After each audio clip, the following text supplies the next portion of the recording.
जास्त क्वेश्चन येत नाही आणि ज्या काही ज्या डेफिनेशन्स आहेत त्या एक महत्त्वाच्या आहेत. बाकी या सब्जेक्टमध्ये करायसारखं असं जास्तीचं काही नाही आहे. त्यामुळे तुम्ही हा वन शॉट हा जर व्हिडिओ बघितला 100% तुमच्या सगळ्या ज्या कन्सेप्ट आहेत त्या 100% पूर्ण होतील. तर व्हिडिओला सुरुवात करूयात. तर आपला जो पहिली कन्सेप्ट आहे, पहिला चॅप्टर आहे, तो आहे construction management, planning and schedule. तर पहिल्यांदा आपण पाहूयात की आपली जी काय पर्पज ऑफ एन प्रोजेक्ट करण्यासाठी पर्पज काय काय. तर to complete project in minimum time period, जास्ती टाइम लागला नाही पाहिजे आपला प्रोजेक्ट कम्प्लीट होण्यासाठी. एक सिस्टमॅटिक वेने आपण जर प्रोजेक्ट कम्प्लीट केला तर आपल्याला जास्तचा प्रॉफिट होऊ शकतो. यासाठीच आपण प्रोजेक्ट प्लॅनिंग मॅनेजमेंट ह्या सब्जेक्टचा स्टडी करतो. त्यासोबतच पाहायला गेलं तर project completion with minimum cost, म्हणजे मिनिमम कॉस्ट लागली पाहिजे आणि विदाउट डिले, जास्त प्रोजेक्ट हा डिले झाला नाही पाहिजे यासाठी. त्यासोबतच use optimum availability of man power and local resources, man पॉवरचा चांगला उपयोग झाला पाहिजे. त्यासोबतच लोकल रिसोर्स आहे त्याचा सुद्धा उपयोग झाला पाहिजे. आता आपली जी कन्स्ट्रक्शन इंडस्ट्री आहे त्याच्यामध्ये 3 व्यक्ती येतात. फर्स्ट म्हणजे ओनर, म्हणजे जो काही आपला क्लायंट आहे तो. त्याच्यानंतर इंजिनियर, त्याच्यानंतर येतो कॉन्ट्रॅक्टर. हे पहा, कॉन्ट्रॅक्टर हा डिपेंडंट असतो ओनरशी, ओनर डिपेंड असतो इंजिनियरशी. म्हणजे हा तिन्ही जर पाहायला गेलं तर एक ट्रायंगल स्वरूपात सर्वजण एकमेकांशी रिलेट करतात. दॅट्स वाय आपल्याला हे सर्व व्यक्ती आहेत ते एका प्लॅनिंग मॅनेजमेंटने काम त्यांनी चांगल्या पद्धतीने केलं तर आपलं कन्स्ट्रक्शन चांगल्या पद्धतीने होईल. एवढाच ह्या सब्जेक्टचा मेन पर्पज आहे. त्यासोबतच आपण पाहूया रिसोर्सेस निडेड फॉर कन्स्ट्रक्शन. कुठले कुठले रिसोर्सेस लागतात. पहिल्यांदा पैसा लागते, पैसे सगळ्यात मोस्ट इम्पॉर्टंट आहे. त्यानंतर मटेरियल लागतं, मशिनरीज लागतात, मॅन पॉवर लागते. त्यासोबतच सर्वात महत्त्वाचं म्हणजे मॅनेजमेंट लागते, जो की आपला ॲज अ इंजिनियर म्हणून मॅनेजमेंट शिकणं फार महत्त्वाचं आहे. Is known as 5M. त्यानंतर आपण पाहूया फंक्शन्स ऑफ कन्स्ट्रक्शन मॅनेजमेंट. काय काय फंक्शन्स आहेत. फर्स्ट प्लॅनिंग आहे, ऑर्गनायझेशन आहे, नंतर स्टाफिंग आहे, त्याच्यानंतर डायरेक्शन देणं आहे, त्याच्यानंतर मोटिवेटिंग आहे, कंट्रोलिंग आहे, कोऑर्डिनेटिंग आहे आणि कम्युनिकेशन आहे. या सर्व गोष्टी आपल्या कन्स्ट्रक्शन मॅनेजमेंटच्या प्लॅनिंगमध्ये येतात. त्यासोबतच आपण पाहूया basic element in a management. मॅनेजमेंटमध्ये कुठले कुठले एलिमेंट्स येतात. फर्स्ट येतं प्लॅनिंग, त्याच्यानंतर येतं शेड्युलिंग, त्याच्यानंतर येतं कंट्रोलिंग. हे पहा, आपल्याला समजा एखादं घर बांधायचं आहे, ठीक आहे. घर बांधायचं असताना आपण काय करतो, एखाद्या इंजिनियरकडे जातो आणि तो पहिल्यांदा तिथे प्लॅन करतो.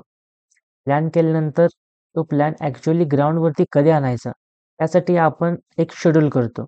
म्हणजेच कधी, समजा पुढच्या महिन्यात नेक्स्ट मंथमध्ये आपण घर बांधू, म्हणजेच काय, आपण नेक्स्ट मंथसाठी तो प्लॅन शेड्यूल केला.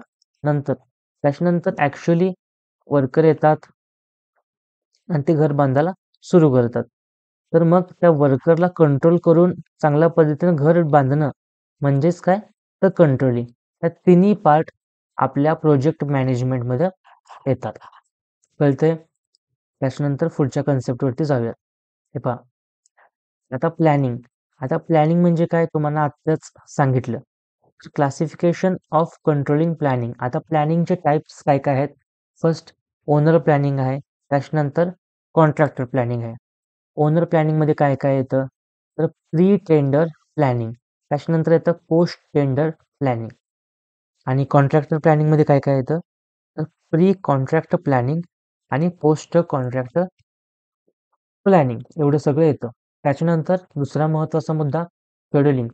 आता शेड्युलिंग त्याच्यामध्ये it is the process of arranging the objective defines during the planning in sequence and allocation of resource of this activation. म्हणजेच काय, जे काय आपले प्लॅनिंग आहे त्या एका सिक्वेन्समध्ये लागणे आणि रिसोर्स आहेत त्याचं सुद्धा एका चांगल्या पद्धतीने मॅनेजमेंट करणं म्हणजेच काय, तर शेड्युलिंग.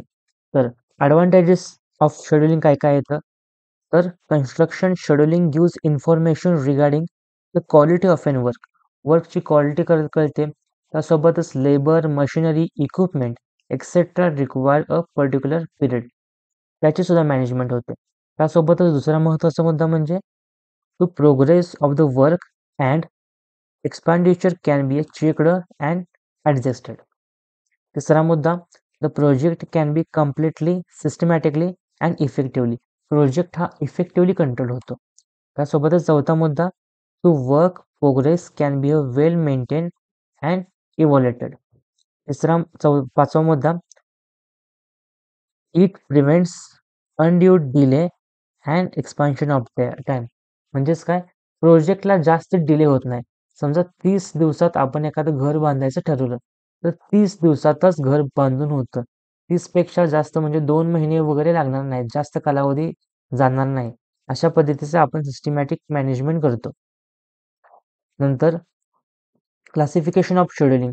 आता शेड्युलिंगचे टाईप्स 4 टाईप्स येतात. फर्स्ट कन्स्ट्रक्शन शेड्यूल, त्याच्यानंतर मटेरियलचं शेड्यूल करायचं, लेबरचं शेड्यूल करायचं आणि इक्विपमेंटचं शेड्यूल करायचं. तिसरा मुद्दा आहे तो कंट्रोलिंग. आता कंट्रोलिंगमध्ये मग काय काय येतं, execution of planning and scheduling comes under the controlling. कंट्रोलमध्ये काय काय येतं, तर एक्झिक्युशन ऑफ प्लॅनिंग आणि शेड्युलिंग ह्या 2 गोष्टी येतात कंट्रोलिंगमध्ये. आणि stage in construction project stages कोणकोणतं येतं, तर कॉन्सेप्टेशन, डिझाईन आणि रिलेशेशन हे 3 पॉईंट त्याच्यामध्ये येतात. त्याच्यानंतर हे की पॉईंट आहेत, हे आपल्याला इम्पॉर्टंट आहेत. ते पहा काय दिलेलं आहे. For repetitive operations better information can be obtained from. Repetitive काम असेल त्याच्यापासून बेटर इन्फॉर्मेशन कुठे मिळतं, तर लाईन ऑफ बॅलन्स ह्या मेथडने मिळतं. त्याच्यानंतर sensitivity analysis is a study of change in output due to change in input. Sensitivity analysis is a study of change in output due to the change in the input. नंतर तिसरा मुद्दा, the measure and adjustment of price level for good and service occurs a broad sector of the economy is called as indexation. नंतर चौथा, triple constraint in the construction management are 3 मॅनेजमेंटचे कॉन्स्टिट्युएशन काय काय, तर time, cost आणि scope. समजा एक्झामिनेशनच ठरवलं की जास्तीचा डीपमध्ये पेपर काढायचा आहे, तर ह्या कन्सेप्ट आपल्याला युजफुल होतात. अदरवाईज फक्त आपण याला एकदा गो थ्रू करायचं आणि पुढं पुढं जात राहायचं. तुम्हाला स्टार्टिंगला सांगितले की महत्त्वाचे कन्सेप्ट काय, तर CPM आणि PERT. त्याच्यावरती तुम्ही जास्त कॉन्सन्ट्रेशन करा आणि ह्या ज्या कन्सेप्ट आहेत त्या एकदा गो थ्रू करा फक्त. त्याच्यानंतर मेथड्स ऑफ प्रोजेक्ट मॅनेजमेंट. आता प्रोजेक्ट मॅनेजमेंटच्या कुठल्या कुठल्या मेथड्स येतात, फर्स्ट बार चार्ट आणि माइलस्टोन चार्ट हे येतं. त्याच्यानंतर नेटवर्क ॲनालिसिस मेथड जे की येतं क्रिटिकल पाथ मेथड म्हणजेच काय CPM आणि PERT मेथड. बघा आता आपण प्रोजेक्ट शेड्यूल करण्याच्या मेथड पाहूयात. हे बघा, आता पहिला येतं बार चार्ट. आता बार चार्ट ही सर्वात ओल्ड मेथड आहे. बार चार्ट ही काय असतं, तर graphical representation of activity in Y ॲक्सिसवरती ग्राफिकल रिप्रेझेंटेशन केलं जातं आणि ॲक्सिसवरती टाइम रिप्रेझेंट केलं जातं. आणि हे कोणी तयार केलं, तर हेनरी ग्रँट हा एक शास्त्रज्ञ होता. हेनरी ग्रँट त्यानं हा तयार केलं, हे इम्पॉर्टंट आहे. त्याच्यानंतर ह्याचं युनिट काय काय येतं, तर हवर्स, डे, वीक आणि मंथ ह्याचं आहे. त्याच्यानंतर ह्याचं ॲडव्हान्टेजेस काय बार चार्टचं, तर स्किल मॅनपॉवर हे रिक्वायर्ड ह्याची गरज नाही, कारण इथं आपण टाइम शेड्यूल करतो आणि वायवरती ॲक्टिव्हिटी दाखवतो. म्हणजे हे काय जास्तीचं टाइम कन्झ्युमिंग प्रोसेस नाही आहे. त्याच्यानंतर it is simple to draw and easy to understand. कारण डायरेक्टच आपल्याला समोर दुसरं लागते. समजा एखादी ही ॲक्टिव्हिटी आहे, इथून स्टार्ट केली आणि इथून संपली, तर ही ॲक्टिव्हिटी पूर्ण व्हायला 1 दिवस लागले. दुसरी ॲक्टिव्हिटी इथून चालू झाली आणि इथं संपली, ही ॲक्टिव्हिटी व्हायला 3 दिवस लागले. म्हणजेच काय, आपल्याला डायरेक्ट समोर बघितलं समजते की किती वेळ लागला आणि किती वेळ लागणार आहे. म्हणजेच काय, ही सोपी ॲक्टिव्हिटी आहे. बघायला सुद्धा सोपं असं सगळंच इझिली आहे. मग ह्याचं लिमिटेशन्स काय? चांगली एवढी सगळी चांगली आहे, तर हेच वापरावे ना? तर तसं नाही मित्रांनो. ह्याचे पण काही तर लिमिटेशन आहेत. तर लिमिटेशन काय? हे बघा, lack of degree and details. ह्याच्यामध्ये जास्त डिटेल्स नसतात. खूप सिंपल आहे, त्याच्यामुळे हे डिटेल्समध्ये नाहीये. त्याच्यानंतर काय, review of the project progress हे करता येत नाही. त्याच्यानंतर काय, lack of activity inter relationship. म्हणजेच काय, आता ही ॲक्टिव्हिटी चालू झाली, त्याच्यानंतर ही ॲक्टिव्हिटी चालू झाली. असं कुठे दिसतंय का ह्याच्यावरतीच हे डिपेंडंट आहे? नाहीये दिसत. त्याच्यामुळे म्हणजेच काय, तर इंटर रिलेशनशिप ह्याच्यामध्ये काही दिसत नाहीये. तर आपला हा क्वेश्चन आपल्या महाराष्ट्र WRD JEE 2022 मध्ये आलेला होता. त्यासोबतच इंजिनिअरिंग सिव्हिल सर्व्हिस 2021 सुद्धा मध्ये सुद्धा आलेला होता. म्हणून ही कन्सेप्ट इम्पॉर्टंट कन्सेप्ट आहे. बरोबर? ठीक आहे. त्याच्यानंतर आपण पाहूया पुढचा मुद्दा. ते काय, characteristics of bar chart. Bar चार्टच्या कॅरेक्टरिस्टिक्स काय आहेत? First, bar chart is a activity oriented. Bar chart is activity oriented. त्याच्यानंतर provides idea about physical progress of project, that is it, completion of activity progress with schedule and progress. दूसरा मुद्दा. तिसरा मुद्दा, the width of bar does not satisfy anything in can be a any size. जी आपली width आहे बार चार्टची, ती कुठलाही significance देत नाही. त्याच्यासोबत चौथा मुद्दा, it is adopted for small and medium type of a construction. बघा, आता एवढी ही कॉम्प्लिकेटेड दिसतं, त्याच्यामुळे हे मोठ्या प्रोजेक्टमध्ये यूज करून उपयोगाचं आहे का? तर अजिबात नाही. का नाही? कारण त्याच्यामध्ये इंटर रिलेशनशिप दिलेलं नाहीये. ठीक आहे, त्याच्यामध्ये डिटेल्स नाही आहेत. त्याच्यामुळे आपण हे मोठ्या प्रोजेक्टमध्ये साहजिकच आहे, आपण यूज करू शकणार नाही. त्याच्यामुळे जर मोठा प्रोजेक्ट वापरायचा असेल, त्याच्यासाठी आपण CPM, PERT यासारख्या मेथोडॉलॉजी आपण वापरतो. ते आपण पुढे पाहणारच आहोत. त्याच्यानंतर पुढचा चार्ट येतो मित्रांनो, माइलस्टोन चार्ट. आपण आता पाहिला बार चार्ट, त्याच्या पुढे येतोय माइलस्टोन चार्ट. आता माइलस्टोन चार्ट हे काय, तर in case of a milestone chart, certain portion of an activity that completed in terms of milestone chart with help of array, circle and square. ह्याच्या माध्यमातून आपण ॲरो, सर्कल आणि square ह्याच्या माध्यमातून आपण हे माइलस्टोन चार्ट काढतो. हे आणि काय पुढे म्हटले, each milestone chart can be considered as an event. प्रत्येक ॲक्टिव्हिटी चार्टला इव्हेंट कन्सिडर केलं जातं ऑफ मेन ॲक्टिव्हिटी. दूसरा मुद्दा, milestone chart represent the event which works either beginning or the end of activity. Milestone chart can be drawn. अशा पद्धतीने दाखवलं जातं. म्हणजेच काय, माइलस्टोन चार्ट रिप्रेझेंट केलं जातं ॲज अ इव्हेंट सारखं, आणि वर्क एकदा एका स्टार्ट झाले आणि एकदा एंड झाले, ह्या दोन गोष्टी आपल्याला दिसतात. म्हणजेच काय, same to same as bar chart सारखंच आहे, परंतु ह्याच्यात थोडासा डिफरन्स आहे. म्हणजे इथून स्टार्ट झाले आणि इथून एंड झाले. स्टार्ट कुठून झालं, एंड कुठे झालं, हे आपल्याला थोडंफार समजते. म्हणजेच काय, बारस्टोन चार्टचा थोडाफार बेटर व्हर्जन आहे फक्त. बाकीचं जास्ती ह्याच्यामध्ये काय इम्प्रूव्हमेंट नाहीये. तर इथे काय म्हटलंय आता पुढं, it is modification of original Gantt chart. म्हणजेच काय, बार चार्ट. आपण आता सांगितलं हे बार चार्टचंच एक मॉडिफिकेशन आहे. त्याच्यानंतर controlling can be a better achieved with the help of milestone chart. Milestone चार्टनं एक कंट्रोलिंग आपण चांगल्या पद्धतीनं करू शकतो. त्याच्यानंतर चौथा मुद्दा, it is simplest scheduling method. Simplest scheduling method कोणते? तर माइलस्टोन चार्ट. एक्झामिनेशनसाठी क्वेश्चन येऊ शकतो, सिम्पल शेड्युलिंग मेथड कुठले, पटकन आन्सर द्यायचा माइलस्टोन चार्ट.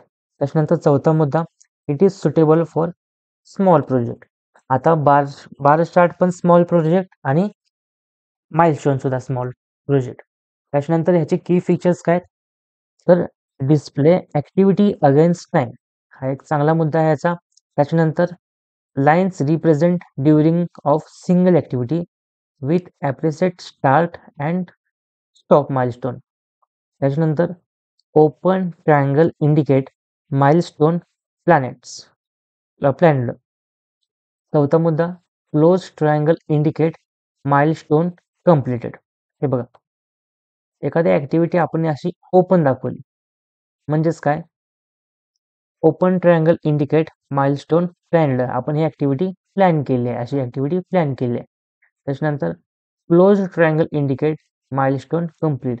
त्याच्यामध्ये क्लोज ट्रायंगल आला, अशी ऍक्टिव्हिटी क्लोज झाली, तर माइलस्टोन चार्ट ऍक्टिव्हिटी कंप्लीट झाली असं म्हणायचं. त्याच्यानंतर पुढचा मुद्दा, बाय नेटवर्क टेक्निक. आता आपण पहिलं बघितलं बार चार्ट मेथडनं. बार चार्ट मेथडमध्ये आपण पाहिलं बार चार्ट आणि माइलस्टोन चार्ट. आता दुसरा मुद्दा येतोय नेटवर्क अनालिसिस मेथड. त्याच्यामध्ये येते सीपीएम आणि पर्ट. हेच आपल्या परीक्षेसाठी इम्पॉर्टंट आहे. हे बघा, आता सीपीएम सीपीएम सीपीएम सीपीएम ह्याचा लॉंग फॉर्म आपल्याला येऊ शकतो, तो आहे क्रिटिकल पाथ मेथड. आता CPM method is given by Morgan R Walker. आता जो एलियन वॉल्कर आहे गाणं म्हणणारा, तोच वॉल्कर. त्यांना आपण लक्षात ठेवायचं, इथं सीपीएम मध्ये वॉल्कर अँड रेमिनेटेड के जेम्स. आपण जेम्स गोळ्या खातो, त्याच जेम्स गोळ्याचा मालक त्यानं सीपीएम बनवलं. आणि जेम्स गोळ्या खात खात डीजे कोण वाजत होता, तर वॉल्कर. या दोघांनी मिळून ही सीपीएम मेथड बनवली, कळते. त्याच्यानंतर it is also known as critical path analysis CPA and critical path scheduling CPS and network management technique. या 3 मेथडने ह्याला ओळखलं जातं, सीपीए, सीपीएस आणि एनएमटी. ठीक आहे. त्याच्यानंतर CPM is a activity oriented method. तर सीपीएम काय आहे, तर ऍक्टिव्हिटी ओरिएंटेड आहे.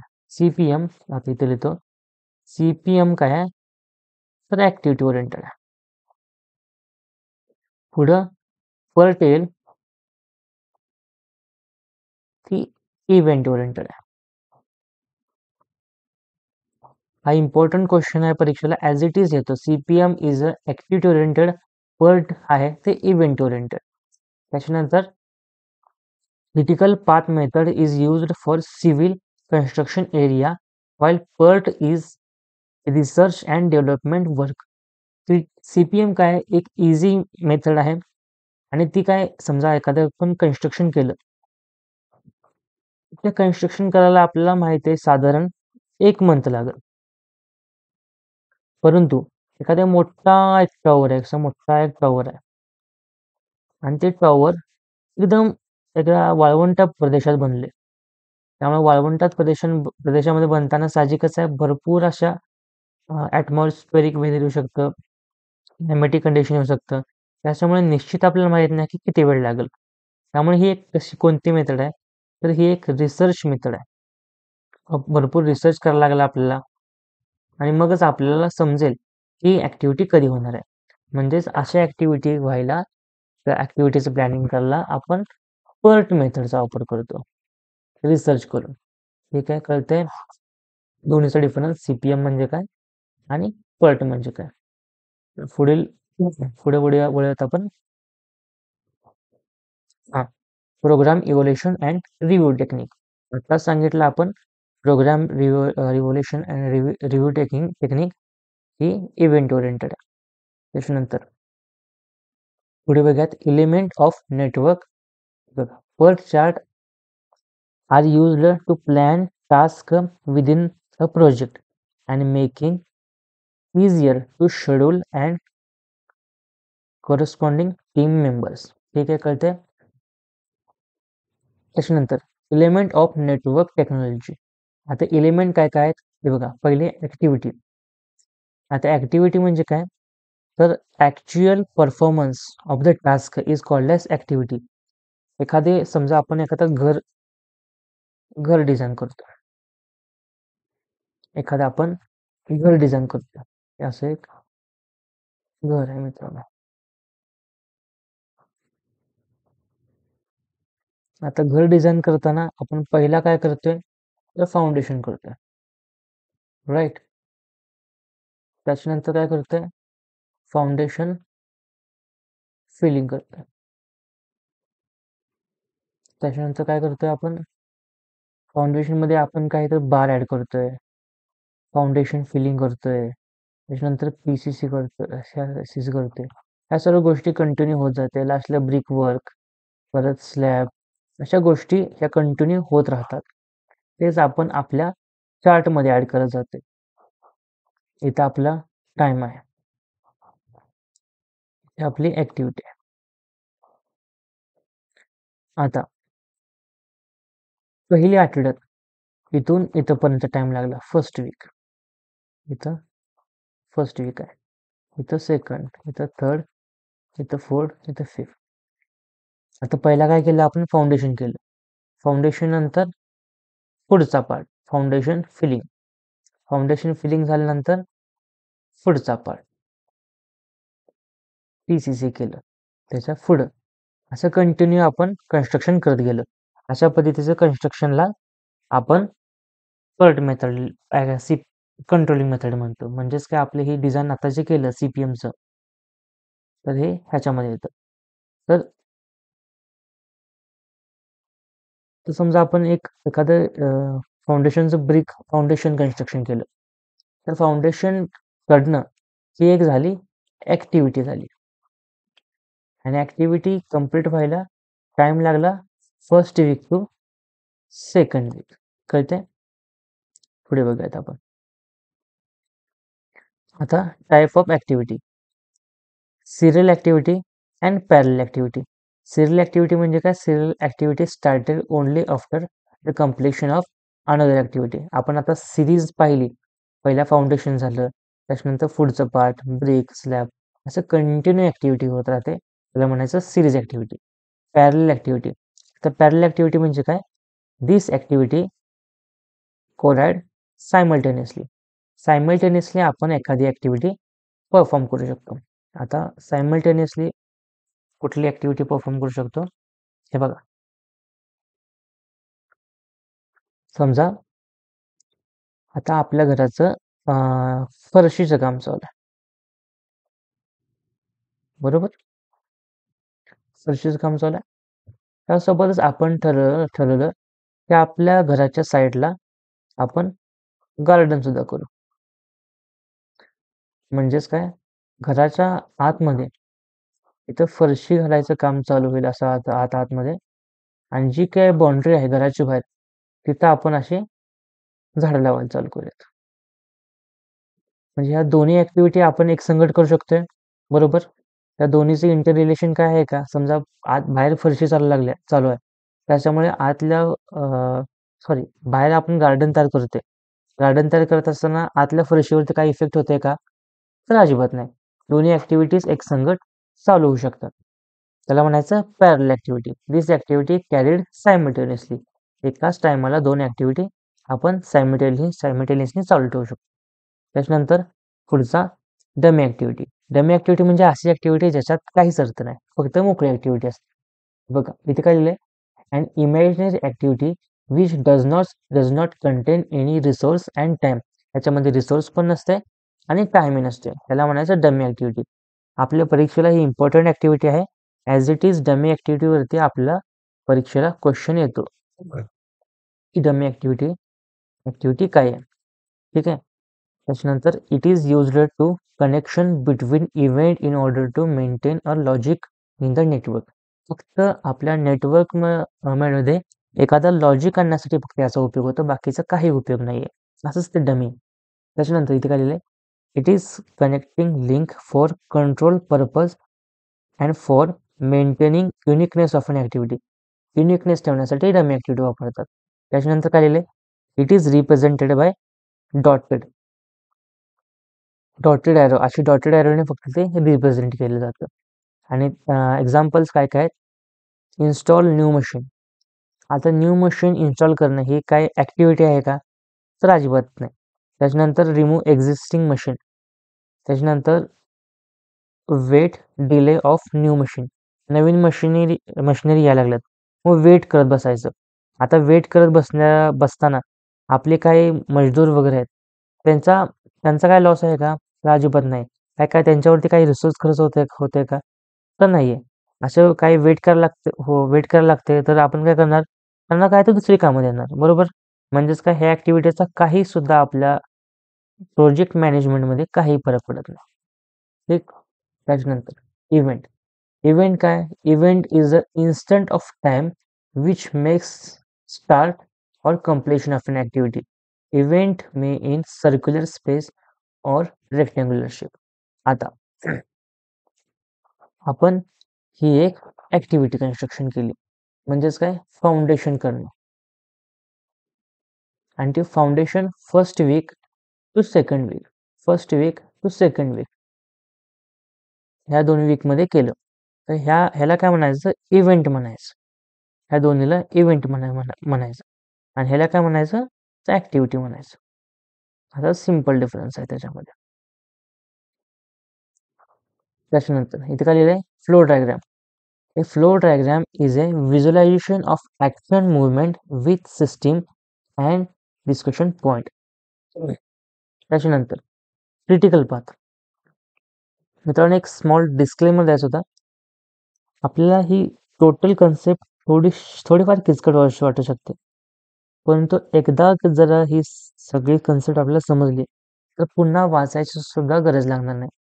तर तुम्हाला समजा थोडा हा व्हिडिओ कॉम्प्लिकेटेड वाटत असेल तर व्हिडिओला थोडा पॉज द्या, आणखीन व्हिडिओ बघा. तुम्हाला 100% मी खात्री देतो की हा सब्जेक्ट तुम्हाला इझिली कव्हर होईल. पण आपण 100% हा व्हिडिओ प्रामाणिकपणे बघणं गरजेचं आहे. आपली एक्झाम कितीही जवळ असू द्या, 10 दिवस असू देत किंवा 5 दिवस राहिलेले असू देत, आपण हा कंटेंट व्यवस्थित कंझ्युम केला तर ऑटोमॅटिक आपल्याला सिलेक्शन हे नक्कीच होणार आहे.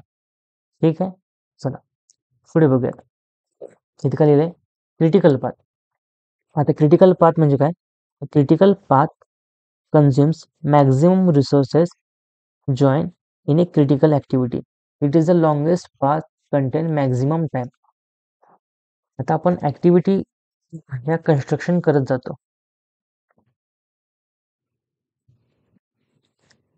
ही ऍक्टिव्हिटी कन्स्ट्रक्ट करत जातो. हे बघा, इथून आपण ऍक्टिव्हिटी स्टार्ट केली, त्याच्यानंतर इथून ऍक्टिव्हिटी इथली स्टार्ट झाली, इथून इथपर्यंत, इथून इथपर्यंत. अजून एक दुसरी ऍक्टिव्हिटी स्टार्ट केली, घराचं फाउंडेशन चालू आहे. फाउंडेशन चालू असतानाच आपण त्याच्यामध्ये सळ्या बिळ्या टाकल्या. सळ्या चालू असतानाच आणखीन काय तर PCC केलं, ब्रिक वर्क केलं, स्लॅब केलं, असं झालं. असं चालू असतानाच बाहेर काय तर गार्डनिंग चालू आहे, नंतर अजून काय शोच्या सजावटी चालू आहेत. ठीक आहे, असं काय तर चालू आहे, शोच्या सजावटी चालू आहेत. नंतर आणखीन काय केलं, अजून काय तर लॅम्प बसवलं, मग शेवटी फायनल घर तयार झालं. घर तयार झाल्यानंतर फायनली आपण ते घर मालकाकडे दिलं. बरोबर. म्हणजे काय, अशा ह्या ऍक्टिव्हिटी व्हायला ही बाहेरचं सगळं गार्डनिंग ते सगळं कम्प्लीट व्हायला समजा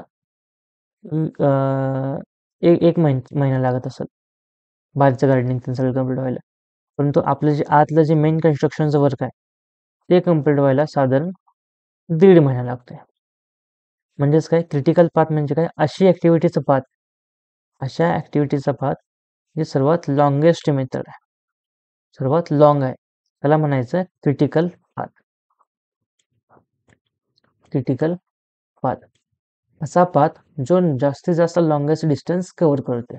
हे काय करते, आपल्या परीक्षेला प्रॉब्लेम सुद्धा येऊ शकतो, क्रिटिकल पाथ फाइंड करा. त्यासाठी आपण प्रॉब्लेम सुद्धा पाहणं अपेक्षित आहे. ठीक आहे, ठीक आहे, ओके. त्याच्यानंतर पुढे आपण बघूयात फॉर्म्स ऑफ नेटवर्क फॉर्म करण्याच्या मेथड. हे काय लिहिलं आहे, activity of an arrow system. Arrow सिस्टीमने आपण ऍक्टिव्हिटी लिहू शकतो. दुसरे काय, ऍक्टिव्हिटी ऑफ नोड सिस्टीम. असं इथे नोड सिस्टीम हे काय जास्ती महत्वाचं नाही, आपण जास्तीत जास्त यूज करतो आपण ऍक्टिव्हिटी ऑन ॲरो सिस्टीम, जे काय मगाजन तुम्हाला मी एक्सप्लेन केले. त्याच्यानंतर पुढं आहे स्लॅक ऍक्टिव्हिटी. स्लॅक ऍक्टिव्हिटी काय, slack is also called as float. It is the amount of time in which task can sleep before the bumps into the another task. Slack म्हणजे काय, हे बघा, एखादी ऍक्टिव्हिटी चालू आहे, एक सेकंड. एखादी ऍक्टिव्हिटी चालू आहे. हे बघा, आपण घर बांधतोय. हं? घर बांधत असताना आपण सिमेंटचे पोते आणतो. सिमेंटचे पोते आणतो. ही पण एक ऍक्टिव्हिटीज आहे. परंतु काय झालं, सिमेंटचे पोते आणताना सिमेंट हळूहळू संपलं. त्याच्यामुळे कामगार ह्या ज्या टायमाला आहे तिथं कामगार हे काम करणार का? कारण सिमेंटच संपलं, त्यामुळे काम कसं करणार? त्याच्यामुळे इथं इथं जो थोडासा गॅप येतोय त्याला म्हणायचं स्लॅक टाइम. म्हणजे काय, मोकळा वेळ जिथं काही सुद्धा काम करता येत नाहीये त्याला म्हणायचं स्लॅग ऍक्टिव्हिटी. ठीक. तर त्याच्यामध्ये दोन पार्ट्स येतात. फर्स्ट फ्री स्लॅग, त्याच्यानंतर दुसरं येतं टोटल स्लॅग. आता free slack of an activity is the time in which activity can be delayed without delaying immediately following activity successor activity. आता जी पुढची ऍक्टिव्हिटी आहे त्या पुढच्या ऍक्टिव्हिटीला डिले झाला का नाही? का डिले झाला? कारण इथल्या माणसांनी काम केलं नाही, म्हणजे मोकळा वेळ पडला. त्याच्यामुळे पुढची ऍक्टिव्हिटी सुद्धा काय झालं, लेट चालू झाली. बरोबर. तर ह्याचं काय म्हणणं आहे, पुढच्या ऍक्टिव्हिटीमध्ये काही सुद्धा डिले झाला नाही पाहिजे, असा स्लॅग म्हणजे फ्री स्लॅग. त्याच्यानंतर टोटल स्लॅग काय, it is the amount of time and activity can be delayed without delaying the entire project. अख्ख्या प्रोजेक्टमध्ये डिले आला नाही पाहिजे, त्याला म्हणायचं टोटल स्लॅग. आता रूल्स फॉर नेटवर्क कन्स्ट्रक्शन. आता नेटवर्क कन्स्ट्रक्शन करताना रूल्स काय काय आहेत हे बघा. फर्स्ट रूल आहे, each activity is represented by one and only one arrow of a network. एकच ॲरोने आपण ते रिप्रेझेंट केले पाहिजे. And event can be a not occur twice. दोनदा सेमच इव्हेंट दोनदा ऑकर करायचं नाही. दोनदा ऑकर केला म्हणजे काय होणार आहे, उगाचच आपला रिसोर्स जास्त कन्झ्युम झाला असं दिसेल, फेक आपला टाइम वाढून जाईल. त्याच्यानंतर there is must node dead end left except the first node. त्याच्यानंतर आहे no activity can start until tail end event has occurred. पुढचा पहिली ऍक्टिव्हिटी संपली नाही, संपली तरच मग दुसरी ऍक्टिव्हिटी स्टार्ट करायची. त्याच्यानंतर representation of a network should be such that every activity is completed. बरोबर. त्याच्यानंतर logic of network should be always maintained. जे काय आपलं लॉजिक आहे ते आपण मेंटेन ठेवलं पाहिजे, उगाचच आपण काही ऍक्टिव्हिटी कन्स्ट्रक्शन करायचे नाही. त्याच्यानंतर it is usually practice to show the time for left start to the right time. ठीक. आता इथपर्यंत जे काय आपण बघितलं या सर्व गोष्टी हे आपल्या परीक्षेला इम्पॉर्टंट आहे. त्याच्यामुळे मी अर्धा तास झालं फक्त ह्याच कन्सेप्टवरती तुम्हाला फोकस करतोय. बरोबर. ह्याचे चांगल्या पद्धतीने रिव्हिजन करा. आता इथून पुढे जे तुम्हाला शिकवणार आहे ते फास्ट वेनं तुम्हाला जस्ट ओव्हरलॉक करत करत करत शिकवणार आहे. ते तुम्ही एकदा फक्त गो थ्रू करायचं आहे. ठीक आहे, कळतंय? Yes sir.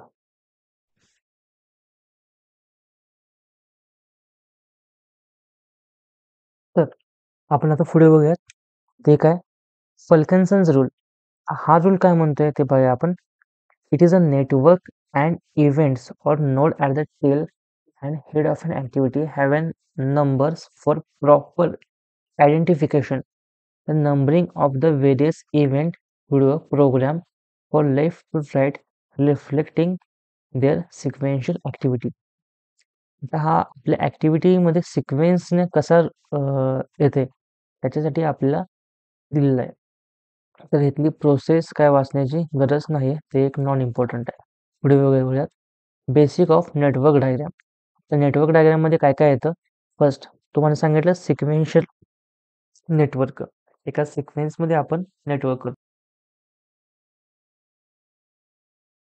त्याच्यानंतर काय डायव्हर्जन नेटवर्क, म्हणजे पहिली ऍक्टिव्हिटी सुरू झाली त्याच्यानंतर त्यालाच कंटिन्यू दोन दुसरी तिसरी आणि चौथी ऍक्टिव्हिटी चालू झाली, त्याला म्हणायचं डायव्हर्जन ऍक्टिव्हिटी. त्याच्यानंतर काय कन्व्हर्जिंग ऍक्टिव्हिटी म्हणजेच काय, दोन activity in this network, activity C is totally depends upon activity A and B. पहिल्या दोन ऍक्टिव्हिटी वरती तिसरी ऍक्टिव्हिटी डिपेंडंट आहे. त्याच्यानंतर पॅरलल ऍक्टिव्हिटी, दोन ऍक्टिव्हिटी सरळ असं पॅरलली चालू आहेत. त्याच्यानंतर कॉमन एरर इन नेटवर्क डायग्रॅमिनेशन, कुठले कुठले नेटवर्कमध्ये डायग्राममध्ये एरर येतात, तर एक मिनिट मित्र. ओके, तर तीन टाईपचे मेनली आपल्याला कॉमन एरर आहेत. फर्स्ट डायलिंजिंग एरर, त्याच्यानंतर लूपिंग एरर, त्याच्यानंतर रिडंडन्सी एरर. तर आता ह्या एररमध्ये काय येतं आपण समजून घेऊया. बघा, to disconnect an activity before the completion of an all activity in a network diagram is known as dangling error.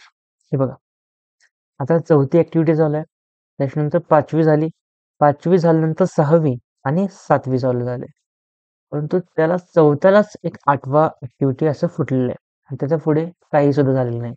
तर अशी ऍक्टिव्हिटी कुठे सुद्धा नसते. ऍक्टिव्हिटी मध्येच स्टॉप कुठं होऊ शकत नाही, म्हणून ह्याला म्हणायचं डॅन्जलिंग एरर. त्याच्यानंतर लूपिंग एरर, कुठलीही ऍक्टिव्हिटी अशा लूपमध्ये फिरली गेलेली नाही पाहिजे. ऍक्टिव्हिटी चालू झाली नंतर फिरून फिरून फिरून ऍक्टिव्हिटी तिथेच संपली असं नसतं. ऍक्टिव्हिटी सुरू झाली की शेवटच, एकदा सुरू केला की शेवटच करायचा. मग ते आपला परीक्षेचा अभ्यास असू दे किंवा लाईफ असू दे, सुरू केल्या की शेवटच करायचं, पोस्ट काढून सोडून द्यायचं. त्याच्यानंतर त्याच्यानंतर तिसरा एरर आहे रिडंडन्सी एरर. ह्याच्यामध्ये काय, uncertainty inserting the dummy activity, म्हणजेच गरज नसताना सुद्धा आपण उगाच डमी ऍक्टिव्हिटी मध्ये घातली असं जिथे करतो त्याला म्हणायचं रिडंडन्सी ऍक्टिव्हिटी. त्याच्यानंतर इव्हेंट टाइम, आता इव्हेंट टाइम फाइंड करण्यासाठी दोन मेथड्स आहेत. First earliest event time, latest event time.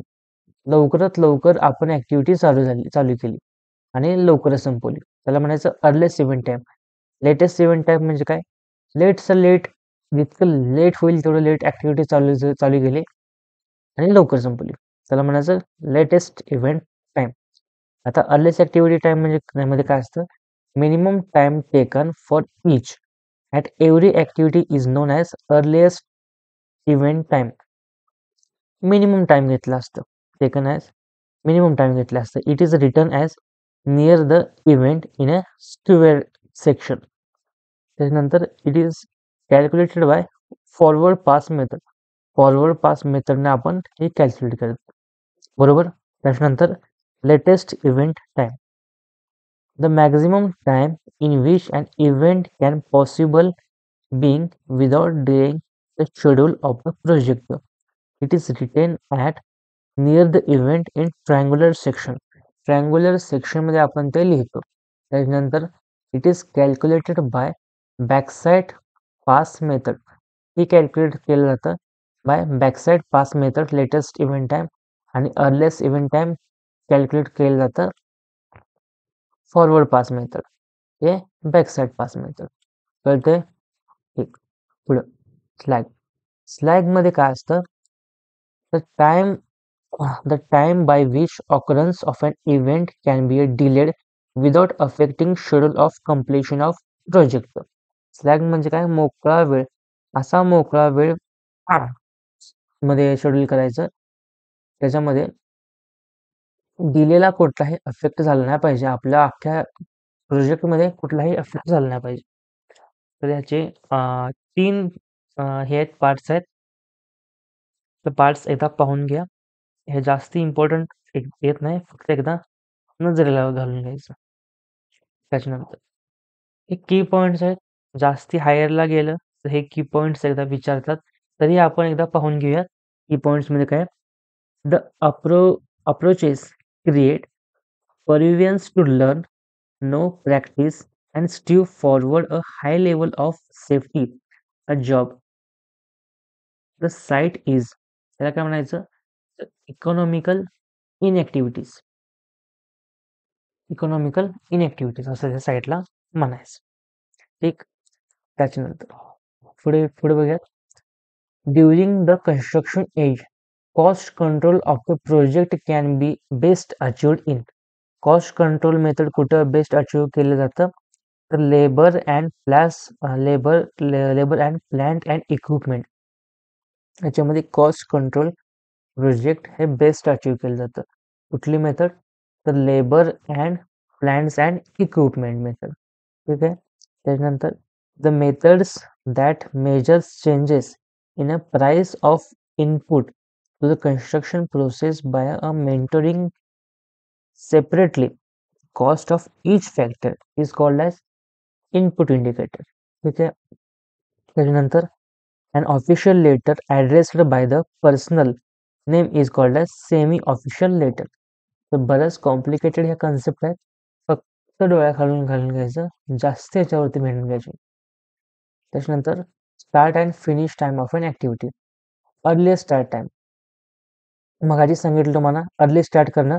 It is defined as earliest possible time at which activity can be started. लवकरात लवकर ॲक्टिव्हिटी स्टार्ट करणं म्हणजेच काय, earliest activity time. It is calculated by moving from first to last event in a network diagram. First वरनं लास्टपर्यंत मोजणं. त्याच्यानंतर earliest finish time, लवकरात लवकर ॲक्टिव्हिटी फिनिश करणं म्हणजेच अर्लीएस्ट फिनिश टाइम. त्याचा फॉर्म्युला आपण पाहून घेऊया. It is earliest possible time at which activity can be finished. त्याचा formula EFT is equal to ELI plus DT आणि TEचा फॉर्म्युला EFT मायनस DT. कळतंय? ओके. त्याच्यानंतर EFT of an activity is not equal head event. Okay. त्याच्यानंतर latest start time LST. लेटचं late, जितकं late होईल तेवढं लेट ॲक्टिव्हिटी स्टार्ट करायची आणि लवकर संपवायची. It is the latest possible time at which an activity can be start without affecting completion of an project. जितकं लेट स्टार्ट करायची, परंतु कम्प्लिशन टाइममध्ये काय अफेक्ट झालं नाही पाहिजे. म्हणजेच काय, आपण लोक इंजिनियर जितकं लेट होईल तेवढं लेट चालू करतो. सबमिशन पण सगळ्यात लेटला लेट आपण चालू करतो, बट फिनिश करतो आपण लवकर. म्हणून आपण कोण आहे, स्मार्ट बॉय, म्हणजेच कोण, इंजिनियर आहे. ओके. चला पुढे बोलूयात. त्यानंतर काय, latest finish time. It is the time by which specific activity must be completed. असा स्पेसिफिक टाइम जिथे आपण ॲक्टिव्हिटी मस्ट बी कम्प्लिटेड. ठीक आहे. त्यानंतर it is calculated by moving from last event to the first event of an network diagram. त्यामुळे LFT is equal to LST plus duration of an activity. Float again repeated concept, वाचून घ्या, पुढे सोडून द्या. Types of float. Float मध्ये कुठले कुठले types आहेत. First, it is excess of maximum time available over activity duration. असा मोकळा टाइम फाइंड करणं. Succeeding and preceding both activities are affected by the total float. मोकळा वेळेमध्ये सोडणं म्हणजेच काय, फ्लोट. त्याच्यामुळे सक्सेस्ड पुढची ऍक्टिव्हिटी मागची ऍक्टिव्हिटी दोघांना एफेक्ट होतं, कारण मध्ये मोकळा वेळ सोडला. बरोबर. जर FT इज इक्वल टू 0 हे असेल तर त्याला म्हणायचं क्रिटिकल ऍक्टिव्हिटी. जर FT ही लेस दॅन 0 असेल, क्रिटिकल ऍक्टिव्हिटी, फारच क्रिटिकल केस झाली. जर FT ही ग्रेटर दॅन 0 असेल तर सब क्रिटिकल ऍक्टिव्हिटी. ठीक आहे. पुढे बोलू. त्याच्यानंतर free float is a excess of time available over activity duration.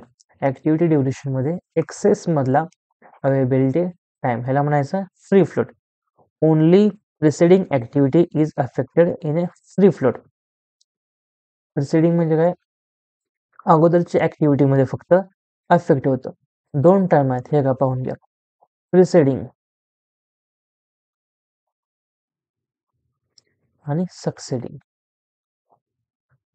Preceding म्हणजे आधीची आणि सक्सेडेड म्हणजे पुढची. थोडीचं हँडरायटिंग समजून घ्या मित्रांनो, फास्टमध्ये टाईप केले. ठीक. त्यानंतर independent float. An activity has minimum time for its completion when its tail event occurs at latest time and head event occurs at earliest time. असं झालं त्याला म्हणायचं इंडिपेंडंट फ्लोट. समजते? ठीक. त्याच्यानंतर interfering float. It is also known as head event head event slack. एकदा पाठच करून ठेवायचं. इंटरफेक्टिंग फ्लोट म्हणजेच काय? Head event slack. ठीक. त्याच्यानंतर project float. It is the amount of time project can be delayed without delaying extremely important of an project finish date of an customer of an project finish date. असा मोकळा वेळ सोडायचा जेणेकरून कस्टमरला काही त्रास झाला नाही पाहिजे, आपला प्रोजेक्ट विदिन टाइममध्ये कंप्लीट झाला पाहिजे. म्हणजेच काय? Project float. त्यानंतर पर्ट मेथड. आता एकदा पर्ट मेथड आपण अनेकदा समजून घेऊयात. मागे एकदा फक्त जस्ट ओव्हरलूक केलं तर it is developed by US navy. United state अमेरिकेच्या नेव्हीनं हे तयार केलं. PERT is a technique which is used for planning, scheduling and controlling. तिन्ही मेथडसाठी वापरतो. CPM सुद्धा त्यासाठीच वापरतोय. त्याच्यामध्ये नवीन काय? हे बघा, PERT is used for R&D. मला सांगितलं मोठे वाळवंटात बिल्डिंग आपण बांधतोय, त्याच्यामध्ये काहीतरी वाळवंटानं वाऱ्यानं ह्यानं प्रॉब्लेम काय येऊ शकते. म्हणजेच काय, एक रिसर्च करून आपण ते बिल्डिंग कन्स्ट्रक्शन करतोय. PERT is an event-oriented activity. PERT is event-oriented activity. आणि आपलं CPM काय? आठवा जरा. CPM is activity. PERT is event. परत तुम्हाला सांगते कारण हे जास्ती इम्पॉर्टंट आहे. It is very very very IMP. As it is प्रश्न येतो आपला आधीच्या पेपरवर सुद्धा आपण बघितला असेल. ठीक. त्यानंतर methods of time estimation for an activity. त्याच्यामध्ये काय? Optimum time estimation. It is the shortest possible time in which an activity can be completed under an ideal condition. It is represented the time of completion of an activity if the everything goes perfectly well. Optimistic waste time. एकदम सगळं चांगलं वेळ सुखात समृद्धीने गेलं त्याला म्हणायचं optimistic time estimation. त्याच्यानंतर काय? Prismatic time estimation. आता ह्याच्यामध्ये काय दिले?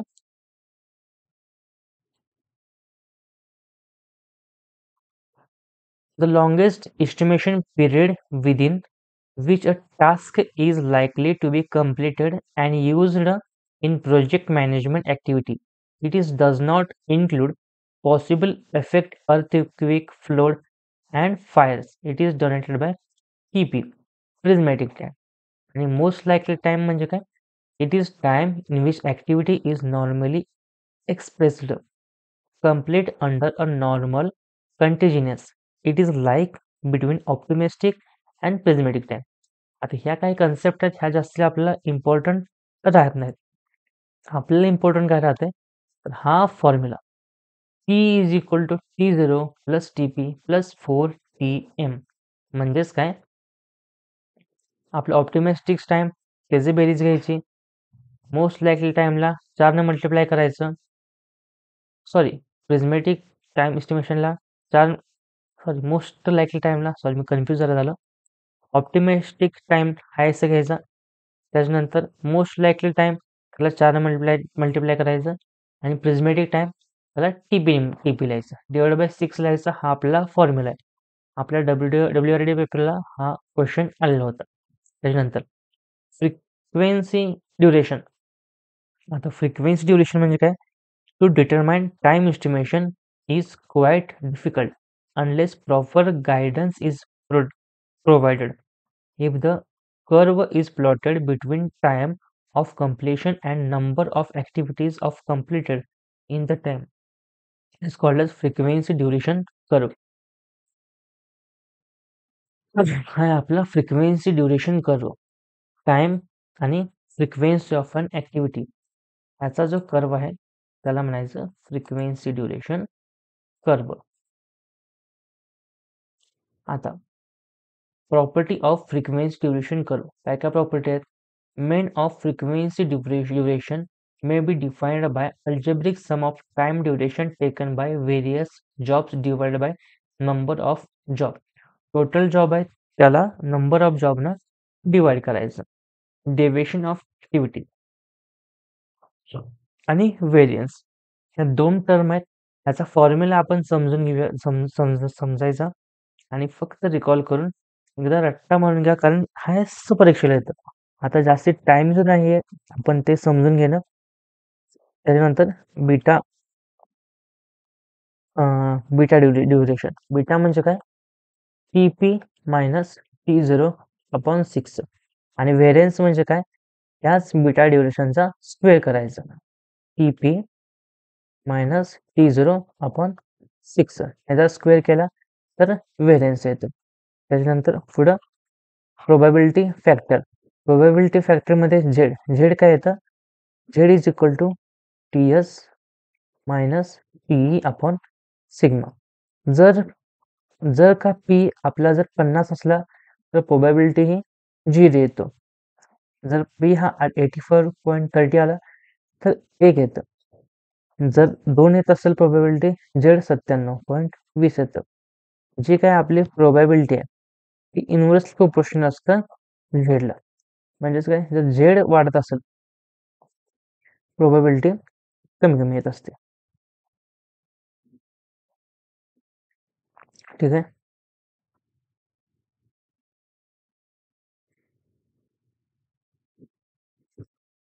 तर या फॅक्टरला करस्पॉन्ड होतं, त्याच्यामुळे हा डायरेक्टली प्रोपोर्शनल येणार. बघा, पी ला डायरेक्टली प्रोपोर्शनल झेड आहे. म्हणजेच काय, पी हा कंटिन्युअसली एकनं वाढत गेला तर हा डायरेक्टली हे जे पी ची पर्सेंटेज व्हॅल्यू सुद्धा हळूहळू वाढत जाते. म्हणजेच काय, डायरेक्टली प्रोपोर्शनल आहे.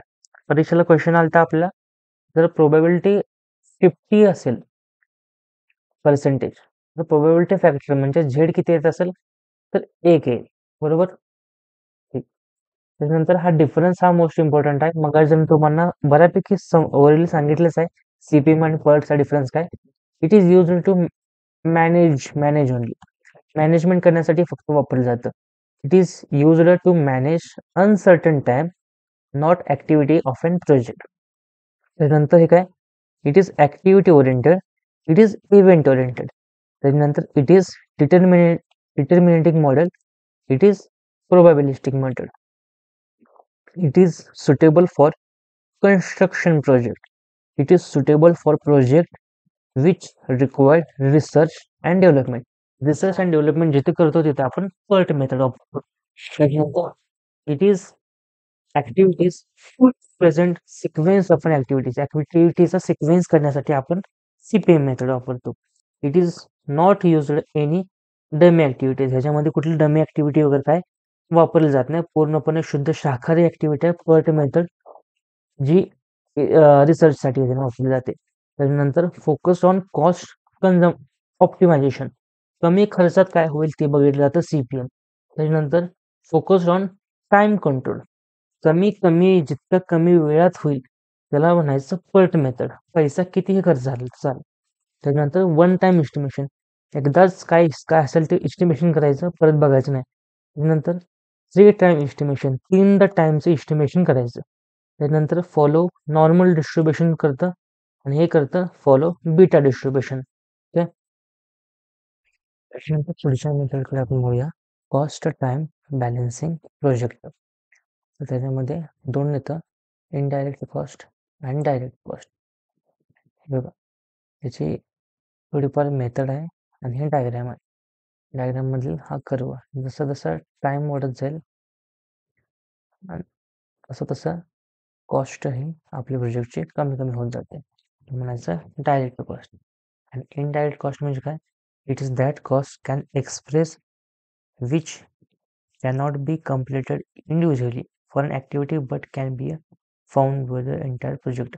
म्हणजेच काय, इनडायरेक्टली कॉस्ट कुठलं लागतंय, हे बघा, प्रोजेक्ट इन्स्पेक्शन किंवा वर्कशॉप किंवा स्टाफ वर्कशॉप, स्टोरेज शेड, असे काही थोडे थोडे इन्स्ट्रुमेंट कन्स्ट्रक्शन करताना बाहेर ठेवले जातात.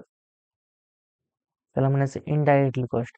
आणि डायरेक्टली कॉस्ट म्हणजे काय, आपण जे मटेरियल कन्स्ट्रक्शन केलं त्याचं, मशिनरीचं, लेबरचं, हे असतं आपलं डायरेक्ट कॉस्ट. त्याच्यानंतर नॉर्मल टाईम, नॉर्मल कॉस्ट आणि क्रॅश कॉस्ट, ह्याची डेफिनेशन आहे, फक्त एकदा गो थ्रू करायचं आहे, हे जास्त इम्पॉर्टंट येत नाही. त्याच्यानंतर कॉस्ट स्लोप. कॉस्ट स्लोपचा फॉर्म्युला आहे, फक्त लक्षात ठेवायचा आहे. Cost slope is equal to crash cost minus normal cost divide by normal time upon crash time. फक्त एकदा डायग्राम ही पाहून घ्या. त्याच्यानंतर ऑप्टिमिस्टिक कॉस्ट. ऑप्टिमिस्टिक कॉस्ट म्हणजे काय, optimistic cost is defined as cost which is lower as compared to the normal project cost and the optimistic lower project duration. त्याच्यानंतर optimistic duration, हे म्हणजे काय, optimistic project duration is the time corresponding to the minimum project cost of the completion of the project, त्याला म्हणायचं optimistic duration. त्याच्यानंतर crashing. Crashing is the process of reduction of the total project during along the critical path to obtain minimum cost is termed as crashing. Crashing म्हणजे काय, project crash होणं, मध्ये अडथळे येणं. त्याच्यानंतर ऑर्गनायझेशन. हे एकदा PDF फक्त एकदा ऑर्गनायझेशनची बघून घ्या. ऑर्गनायझेशन आपल्या सिस्टीममध्ये कसं चालतं, पहिल्यांदा आपला चीफ इंजिनियर असतो, त्याच्याखाली सुपरटेंडेंट इंजिनियर असतो, त्याच्यानंतर एक्झिक्युटिव्ह इंजिनियर, असिस्टंट इंजिनियर आणि ज्युनियर इंजिनियर. आता आपण आपली परीक्षा दिल्यानंतर पहिल्यांदा आपण JE बनणार. जर MPSC दिली तर आपण असिस्टंट इंजिनियर डायरेक्ट बनणार. त्याच्यानंतर एक 10-15 वर्षानंतर एक्झिक्युटिव्ह इंजिनियर बनणार. त्याच्यानंतर सुपरटेंडिंग इंजिनियर आणि चीफ इंजिनियर, अशी आपली ग्रोथ असते. त्याच्या खाली स्किल्ड लेबर आणि अनस्किल्ड लेबर. त्याच्यानंतर functionality of organisation. This is the organisation was introduced by FW Taylor. FW टायलरने फंक्शन्स ऑर्गनायझेशनचं फंक्शन्स तयार केलं. Under the functional organisation the quality of work is better, wastage of material is minimum, and specialized knowledge and guidance individual member is provided. आणि this type of organization is suitable for large and heavily construction work. मोठं construction असेल तिथं functional organism use केलं जातं. त्याच्यानंतर line and staff organisation. आता line आणि staff organisation ही कुठे असते, this type of organisation have partially all the advantages of both the line and functional organization. In this line or staff organization, the quickly of work improved and there has less wastage of material and man machine. याच्यामध्ये wastage कमी असतं आणि लेस man power सुद्धा लागते. त्याच्यानंतर पुढे येतं principle of organisation.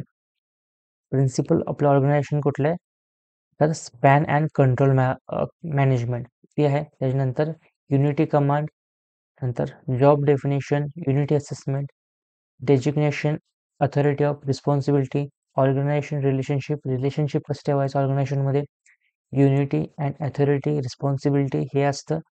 त्याच्यानंतर क्लासिफिकेशन ऑफ कन्स्ट्रक्शन वर्क, कुठले कुठले वर्क आहेत हे जास्त इम्पॉर्टंट नाही, जास्त बघू नका. त्याच्यानंतर कन्स्ट्रक्शन वर्क क्लासिफाईड, हे क्लासिफिकेशन सुद्धा जास्त महत्त्वाचं नाही, फक्त एकदा गो थ्रू करून घ्यायचं. कुठले कुठले light construction, heavy construction and industrial construction, बस एवढंच आहे. मिसलेनियस जास्त काय महत्त्वाचं नाही आहे. फक्त एवढाच फक्त आपण CPM मध्ये बघायचं आहे, एवढंच फक्त रिव्हिजन करायचं आहे आणि एक्झामिनेशनला जायचं आहे. ओके, तर आय होप तुमचा हा सिव्हिलचा चांगल्या पद्धतीने आपला रिव्हिजन झालं आहे. पुढे आपण कंटिन्यू अशाच पद्धतीचं रिव्हिजन सेशन आपण कंडक्ट करणार आहे. त्यामुळे आपल्या चॅनलला नक्कीच सबस्क्राईब करून घ्यायचं आहे आणि बेल आयकनला सुद्धा क्लिक करायचं आहे. आपल्या टेलिग्राम चॅनलला जॉईन केलं नसेल तर टेलिग्राम चॅनलला जॉईन करायचं आहे. सिव्हिल इन्साईट 01 टेलिग्रामला सर्च केल्यानंतर आपलं चॅनल मिळून जाईल. तिथेच मी आपली ही PDF सुद्धा अपलोड करतोय, ती PDF पाहून घ्या. ठीक आहे. ऑल द बेस्ट मित्रांनो, चांगला अभ्यास करताना. फक्त थोडासा वेळ परीक्षेला राहिलाय. ठीक आहे. जय हिंद, जय महाराष्ट्र मित्रांनो.